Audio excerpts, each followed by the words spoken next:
Something obscene happened this week in Chicago. Somebody walked up to this 13-year-old boy, his name is Robert Freeman, right in the street, right in front of his house, and shot him not once, not twice, but over and over and over. Neighbors watched in horror, but they couldn't do anything. Robert Freeman was a kid who rode his bike, mowed lawns for money, and desperately wanted to move to Michigan to live with his grandmother in hopes of escaping the very violence that would ultimately claim his life. As if a child's murder isn't bad enough, get this, police say the shooter or shooters may have had the wrong kid. A case of mistaken identity is a dispute over drugs or money. The doctor told me he found 22 bullet holes in my baby. One of my baby friends that was with my baby said the guy told him, don't be sitting here when I get back.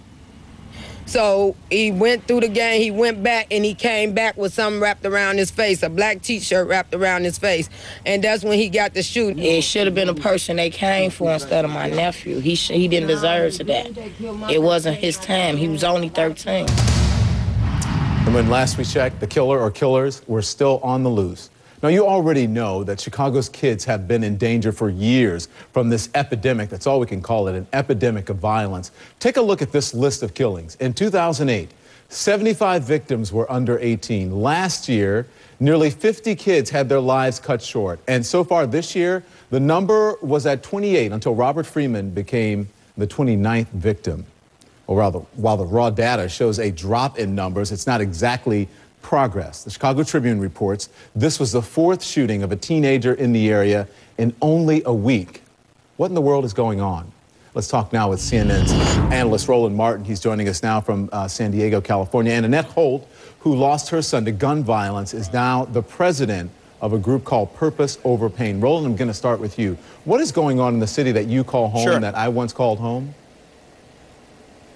Well, look, very simply, I mean, you have a generation of kids who have accepted being these punk thugs. And what you also have is you have people who live in communities who have this whole notion of don't snitch, and that is they're allowing individuals who are committing murder, committing serious crime to go free because they don't want to say anything. We see it in Chicago, we see it in Detroit, and so what has to happen is the people who live there must take a zero tolerance attitude and say enough is enough. If they do it, we're turning them in, and these parents should stop making excuses for their children being thugs.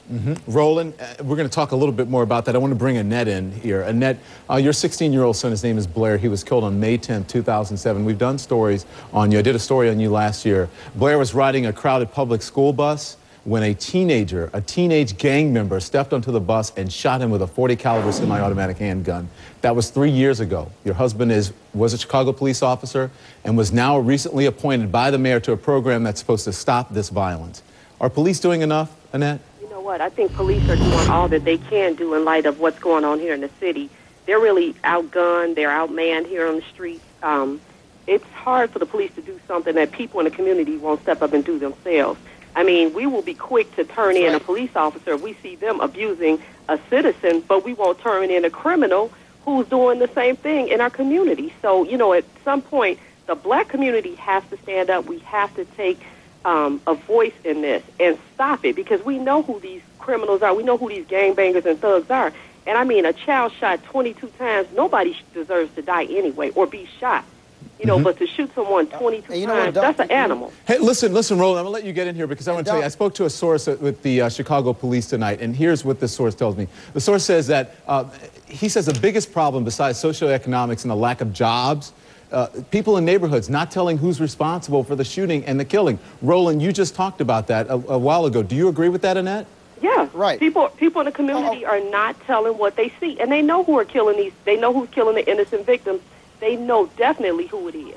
They see them around, and they're afraid to identify them until maybe it's them. Go ahead, Roland. Don, what's interesting is you also had two cases where two Chicago police officers were gunned down. One guy is sitting in front of his dad's house, who was also a former cop, you know, showing him his new motorcycle. He yells, "Hey, police officer," and the guy still shoot and kill him. You have to also understand that you have a generation of children who have grown up who have no sense of consequence. And what I'm tired of are people making excuses for people who are thugs. I don't want to hear another mother go to court saying, oh, my baby, when I have to ask, how do you not know your baby was a killer, was a thug, was a gang member, was carrying a weapon? We can stand here and say it's about jobs. We can say it's about not having dads there. But no, there is a lack of respect for life. It is a lack of values. It is a lack of faith, a lack of spirituality. And churches and community groups and activists must say enough is enough. If you do wrong, we are turning your sorry behind in. And Roland and Annette, to be fair, because this same source told me, you know, you guys have to be fair. It's not just Chicago. He says if you go to police conferences or large police gatherings of law enforcement all over the country, he says you'll see the same stories. He thinks it's more of a focus because of Chicago's a big city, so there's more attention. Also, the attention brought to the city during the death, that beating caught on tape of Darian Albert, the honor student, last year. He thinks that more attention is being brought to Chicago. This is no, Don. The point is not, well, this is about Chicago. This is about a generation of people in cities all across this country. And so Chicago is simply a microcosm of what is happening in communities nationwide.